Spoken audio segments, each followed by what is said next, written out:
Kung gusto mo nga mabilis matanggal yung mga alikabok, mga kalat sa kwarto, sa bahay nyo, sa sasakyan, kailangan yung gumamit ng mini vacuum cleaner para mas mabilis matanggal yung mga dumi. Ito pala yung ginagamit ko ngayon, ang mini vacuum cleaner ng Jamay. Itong mini vacuum cleaner ng Jamay is dual purpose. Pwede siyang vacuum, pwede rin siyang blower. Pwede mo siyang habaan. Kung gusto mo yung mas maikli, pwede namang gamitin. Pero kung gusto mo yung mas mahaba, ito meron tayong pwedeng attachment dyan. At meron din siyang brush sa dulo na pwede mong ilagay, pwede mo rin tanggalin kung gusto mo. At ito siya guys, kapag kailangan mong gawing vacuum cleaner, ganyan yung setup natin. Kapag gusto mo siyang gawing blower, tatanggalin mo lang yung vacuum niya at yung filter. At dito naman sa dulo, ikakabit mo yung kanyang blowing tip.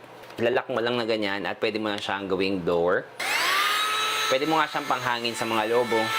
Malakas din kasi yung hangin niya. Ayan guys, sobrang lakas ng hangin niya. Dual speed din tong vacuum na to. Kapag i-turn on mo siya, number 1 na kagad siya. At pindutin mo ulit para mag number 2, yung pinakamalakas na.